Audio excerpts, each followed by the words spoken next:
Now, excuse me. Now, in all the chapters that we've looked at lately, there's always been a section at the very end where you had to come up and rewrite the equation given sets of points. The working with the logarithmic or exponential functions also has that same generic idea. Given a set of points, we're going to be able to write out exponential functions, and then we'll be able to write out power functions. It's a very simple way of doing things. It's just a matter of giving 2 points, using substitution, and solving. So let's look at some what I'm talking about here.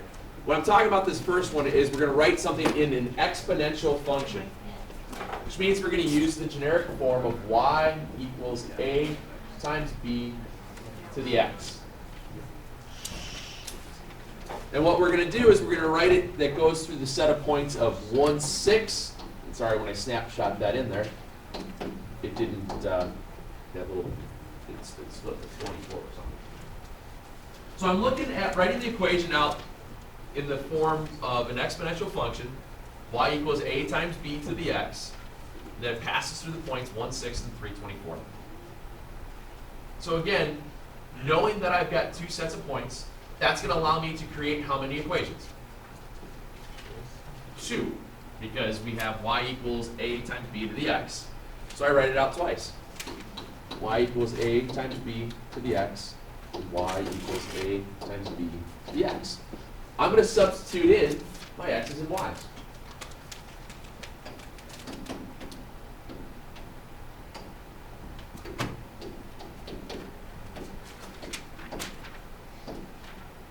Everybody okay with that? Okay. So now from here, what I want to do is take one of the equations and I'm going to solve one of them for a. So let's take that first equation and let's solve it for a. What do you got?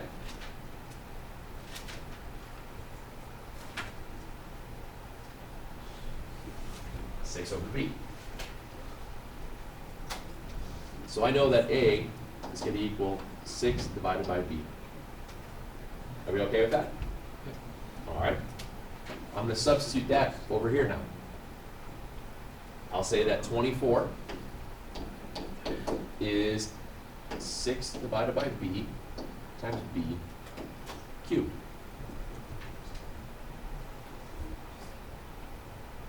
Wait, how'd you get this?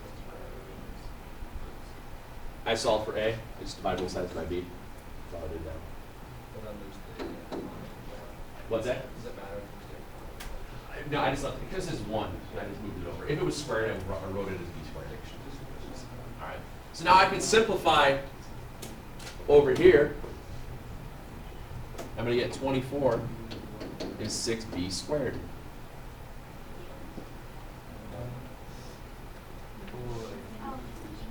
B cubed over b. It just simplifies out.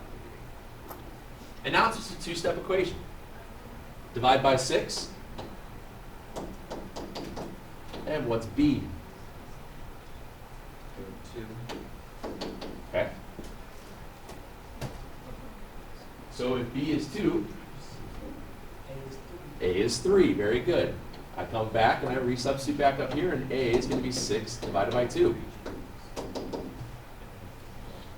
And that allows me to write my generic power function of y equals 3 times 2 to the x. And that's where I go right back up to. You're given the set of points, 2 sets of points. You write them out in terms of y equals a times b to the x. We use a quick substitution step. Resolve. You're basically solving a simple system of equations this way. And you resubstitute back in. The arithmetic here isn't going to be very crazy. Gentlemen, come on. I want to talk over you. Thank you. Show you another one. Again.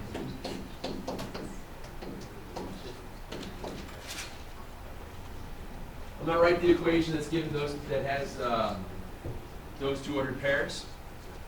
And it's a power function.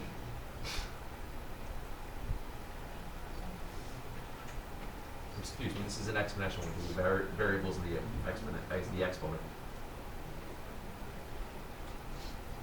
I put it out for twice. I know that 3 is going to equal a times b to the 1. And 36 is going to equal a times b squared.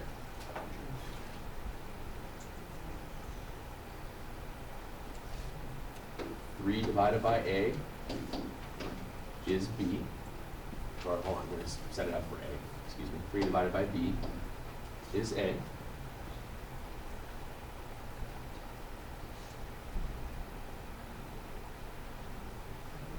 So that means 36 is 3 over b times b squared.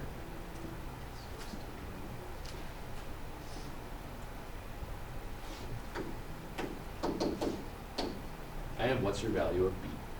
12. So b is 12,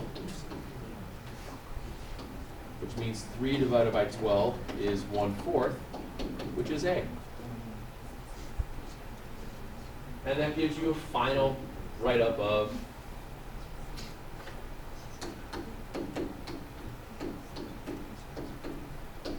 and there's your answer. Yes, sir. I understand that you're writing the 1/4 times 12 to show the A and B, but Yes. but you say. Remember when we did growth functions, we always had the A and B were separated. They were always separated like that. That was the one idea with these things. That was able to show us the A was whether things were going up, to the right, down, to the right. Whenever you're talking about these things, that was always written separately. So don't write. Don't write it as okay? Very easy. All right. Now let's look at the different one. The other one is what we're walking about. This is the exponent one.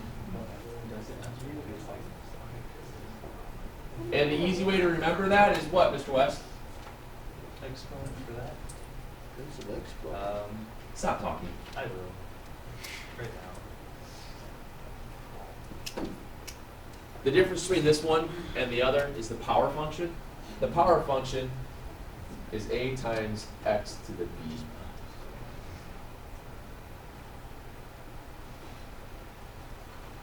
The exponent one has the x as the exponent. The power one has x as not an exponent.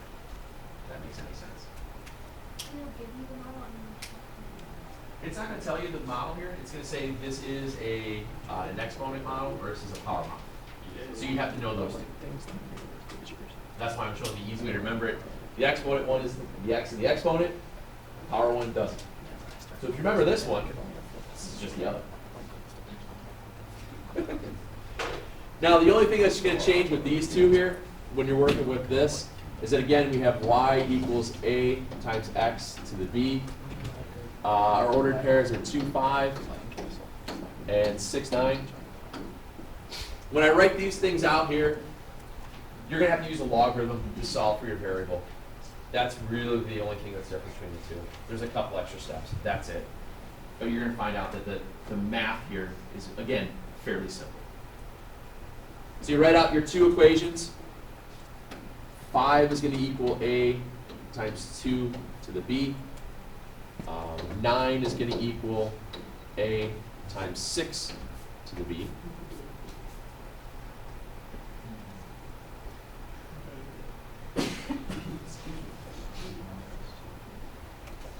And a lot of times, again, it's always easier to kind of get a by itself since it doesn't have a variable or anything. So what I'm going to do with the one on the left is just divide out by 2 to the b. So 5 over 2 to the b is going to be equal to a.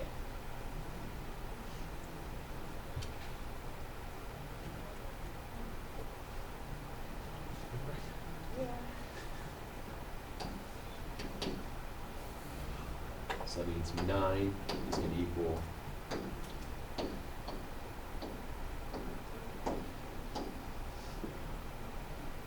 we get that. Excuse me. It's popped just about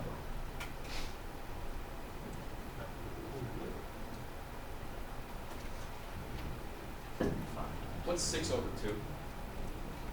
3. What happens now is you can just simplify these two guys since they're The exponents are, you're not subtracting the exponents or anything like that. It's the variable exponent. You can just go ahead and work with the numbers because it's just going straight through.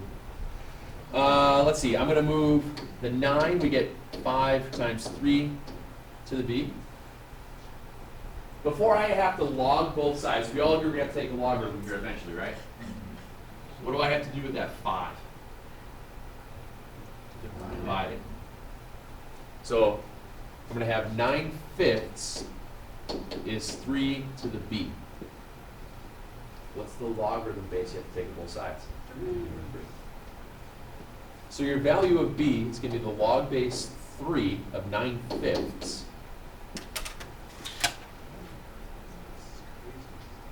But again, it's crazy, but it's not that the math is all that difficult to do.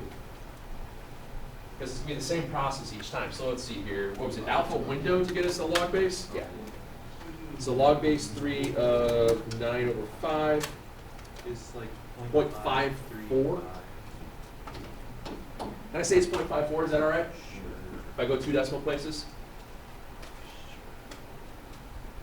And then what are you going to do to figure out what A is? Substitute back in. So again, all I have to do is go to alpha y equals, create my fraction of 5 over 2 to the 0.54, and that gives me an A value of 3.44. And then you're done. After you do this, y equals 3.44 times, what was our x value? I forgot it. 5.54. Oh wait, our x value? Yeah, just pick an x, so we'll just use 2 to the 0.54. Yes, sir. In that, like, third step, or that step, like, before we get to the y change, we multiply 5 times 3, and then log is equal. Because it doesn't have the exponent. Yeah, I get you. All right, you can't combine them out that way. Why'd you put the x value in here? Because for the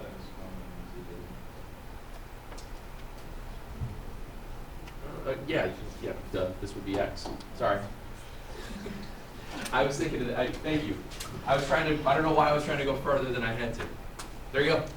So what you did here again is you're just using some very simple substitution tricks to go back and forth.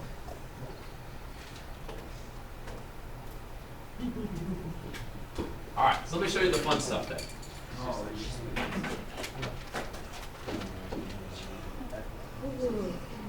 Logistic growth model.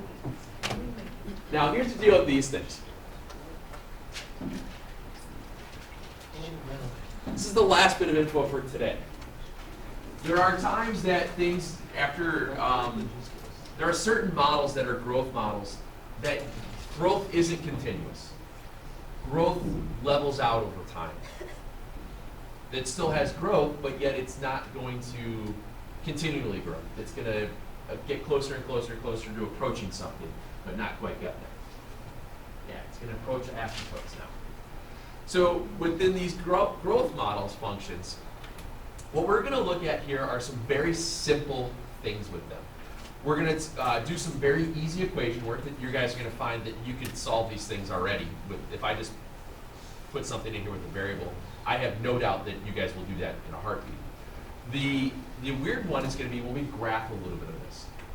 Now, the graphing of this, there's a couple of steps involved, and there's a few weird ordered pairs that you're going to have to find. But yet, it's going to be all calculator based on this. So this is, again, if there was something on a test here, it's not that you're going to be able to have to do this one by hand. It would be allowed to use your calculator, but you still have to understand what is it showing you. Because there are parts within these growth models that are going to look kind of cool. So let me show you what this looks like.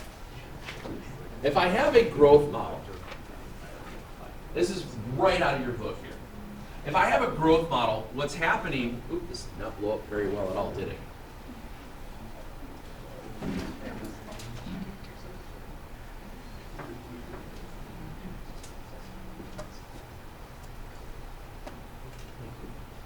What's happening here is you are always going to get with these growth models an asymptote. The asymptote of a growth model is going to have a horizontal asymptote, where your growth is going to be approaching. It's never going to quite get there, but at some point in time, do you see how as this graph is moving, it's starting to tail off? It's leveling itself out. It's no longer growing as fast as it used to.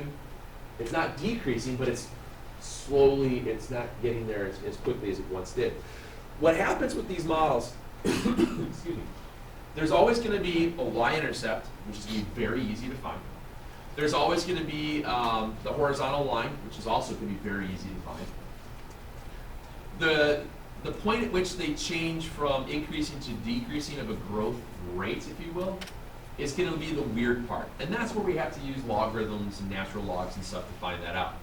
So what I want to do is just kind of walk you through how we would go about graphing something like this while it's on split screen so we can see the model here at the same time. So let's look at this. You can see that as well if I do this. That'll help, right? Yeah. All right. Let's look at this function.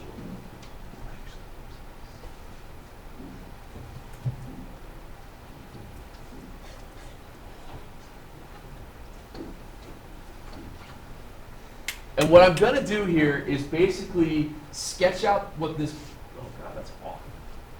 Sketch out the way this graph is going to look, given some very, very basic characteristics. Write it up over here.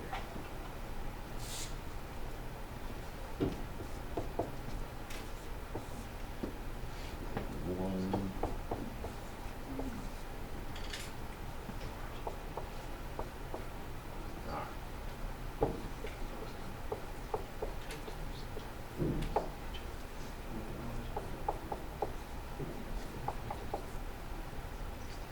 So what happens again, when we graph these things out,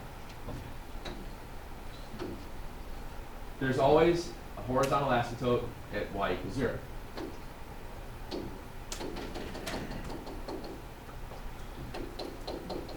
And there's always going to be one at the, whatever the numerator is. They call that the value of c. So in this case, what's the numerator? 6. So there's an asymptote at 6. We just freehand these, we don't do that, right? Correct. We're freehanding this. So the y-intercept is, no, let's see. So what happens now, we have the two horizontal asymptotes, so it's bounded within a region. Oops, 6. When we go to find the y-intercept, and this is one of the points that we'll be able to apply. Wouldn't that be y equals 6, x equals 0? No, no, These are y equals 6. But like- Y equals 0. These are horizontal. no. Yeah. So your y-intercept is going to be at the value of c divided by 1 plus whatever your value of a is. In this example here, it's going to be 6 over 1 plus 2. What's 6 divided by 3? 2. So I have a y-intercept at 0 and 2. So far, not so bad, is it? Now, in a calculator, if you had to substitute all that in, could you find a y-intercept on a calculator very easily? Because it can calculate it for you, or you can look at your table. So that's not something that, you know, if worse comes worse, you forget what the formula is for it. You could still solve that via your calculator. Now, the weirdest part here is going to be where you find the point of maximum growth. And that's the secondary point that we're going to look for. That point of maximum growth, is going to be at this weird ordered pair of the natural log of the value of a divided by the value of r, comma c divided by 2. What's that? Well, what's the half? Isn't c over 2 the halfway point between 0 and the asymptote? Wouldn't that be the halfway point of the growth where it switches? What's C is the numerator. the value in the numerator. There's no name for it. What I'm doing here is just showing you guys some weird stuff. And it's working. It's not working. Does everybody agree that, well, first of all, the A value is 2. Your R value is 0.5. Okay. Because they're saying it's the opposite of R in the model, negative R. So it gives you an R value of 0.5. So when you substitute this in, you're going to take the natural log of A divided by 0.5, comma, 6 over 2. Again, that's nothing more than putting the button in your calculator. What's that? Why is the second denominator changed Why is it changed to a 2? Think of it this way. All these models are kind of, I almost drew on here with this. All of these graphs are going to kind of look like this. They all kind of do that up and move over. What happens here is that second denominator is over 2 is because these are the y values going up and down. That maximum point where it's going to change is the halfway. So that's why, if you think of it, what's half of 6? So it's going to occur at comma 3. The y value is going to be the 3. It's going to be the halfway between 0 and the asymptote. That's what they're saying is happening.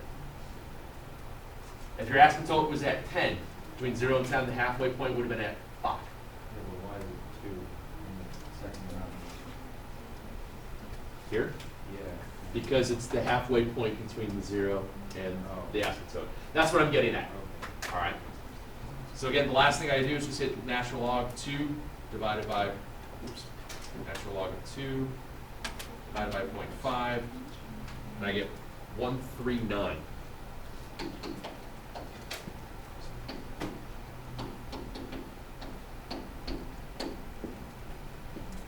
Again, if you plotted that in your calculator, you're going to see this swishy, wavy looking line. What's up?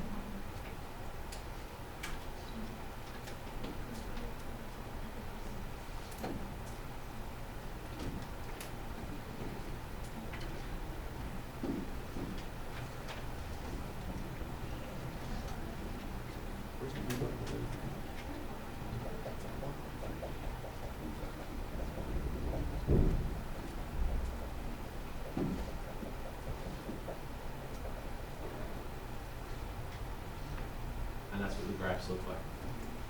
Again, if you went to your table, I don't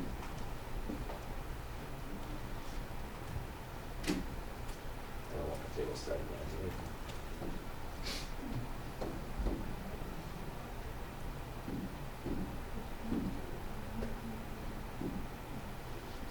I go back to my table, and I know I can find my y-intercept right away. Yes, sir? Will these be on the No, God, no. They are? This would not be on a 9. You can't do this without a calculator. I'm going to do it with Yeah, you Well, can. I mean, you could, you just, like, if you gave us some small, like, you did it before, you gave us a jump calculator. Yeah, but I don't think there's even natural log on those. Okay. Let's try another one. Like I said, it's not as awful as it looks.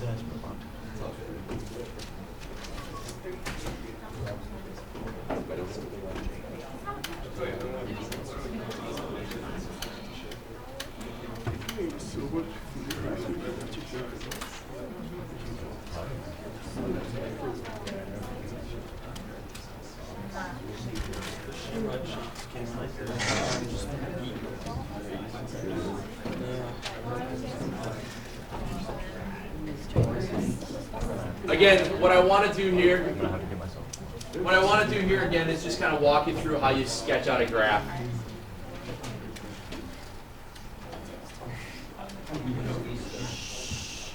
When we sketch out a graph again, we have y equals 1 over 1 plus 6 e to the negative x.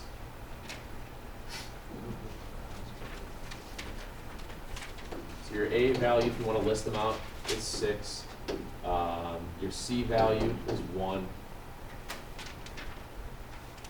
The r value is 1.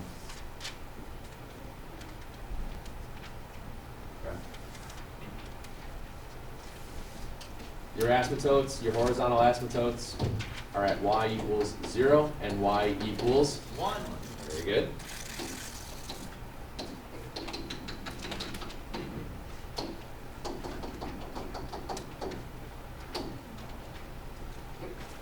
My y-intercept again is going to occur at the value of c divided by 1 plus the 6 value, correct? Which is 1/7. About right there.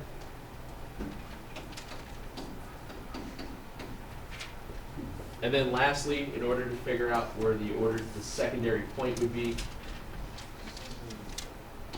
I take the natural log of the a value divided by, what was it? Divided by 1. Thank you. Forgot to, where was my, by r, So that'd be negative 1 or 1. The r value, because the r is, it says, it's always says it's the opposite. 1? Oh, okay. And then whatever c over 2 is. So obviously the y coordinate here is going to be very easy to figure out. What's halfway between 0 and 1? Half. And the other one's just going to be a nasty decimal. So let's see. Bless you. Natural log of 6. So we get 1.79, comma, 1 half. Wait, I thought it was the What is natural the log two of coming a. Yeah, our a value was 6. Where does the 2 come And, from? and the r value was the was 1. What's that? Where does the 2 come from? For c over 2? Yeah. It's halfway between 0 and the asymptote. You just take c and cut it in half. Do you always do that? Yeah.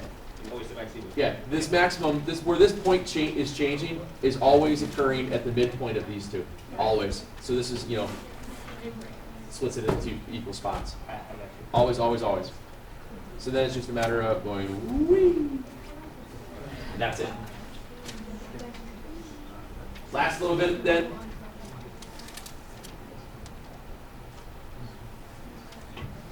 Solve for x.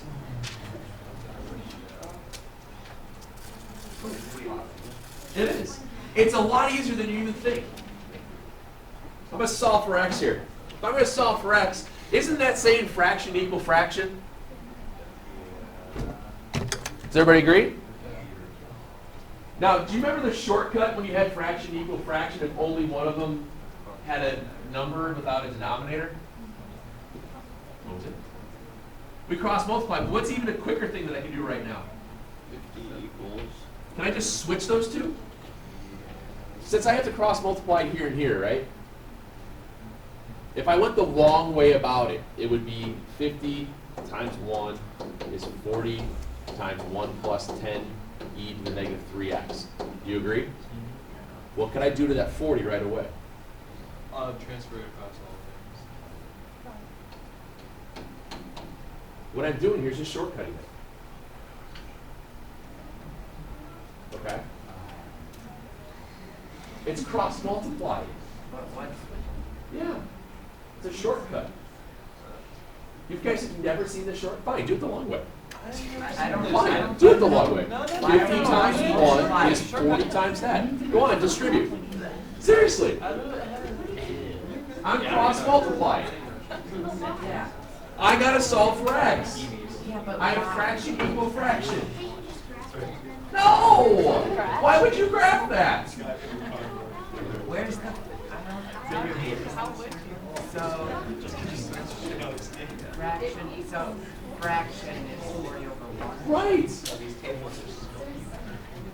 Divided by 40, you get Now I 5/4 is 1 plus 10 e to the negative 3x. Oh! Open the door, the light goes on. No, still off. What do you have to move first now on the right-hand side? The 1. All right, subtract 1. I get 5/4 minus 1 is 10 to the e negative 3x. Well, couldn't you just say? Now what do you do? Couldn't you just say 1/4? I can say 1/4, that's fine. By 10. It's like. Divide by 10. Divided by 10 equals e to the negative 3x. So I have 1/4 over 10. Not log it, I mean, Natural log it. natural log it, right? So now I know that the natural log of this 1/4 over 10 is negative 3x. And then what do you do? Divide by -3. It's just weird looking. It's weird looking that you have to know how to press buttons in your calculator the right way. Could you do multiple fractions with alpha y equals? Yes. If I type in right now, alpha y equals natural log of alpha y equals 1/2 over 10. Oh, this isn't working. Never mind. So if I do.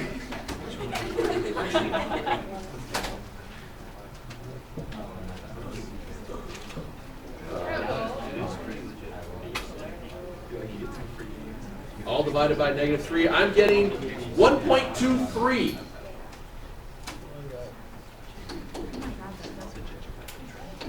All right. Again, guys, it's a crummy looking math problem. Solve for x. You're gonna have to get a decimal. You're gonna have to do some rounding. Fractions are gonna be nice like this. No. No. That's why you have a calculator. I think I'm Let me give you 10. Let me give you 10 problems. That's not.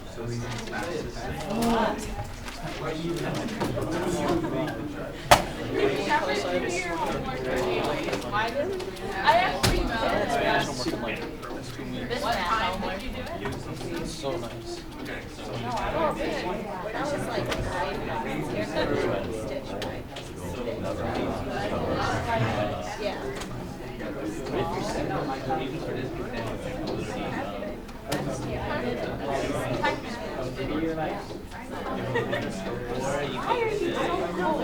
Give those a shot. You're gonna find out that solving those equations are really, really, really, really easy.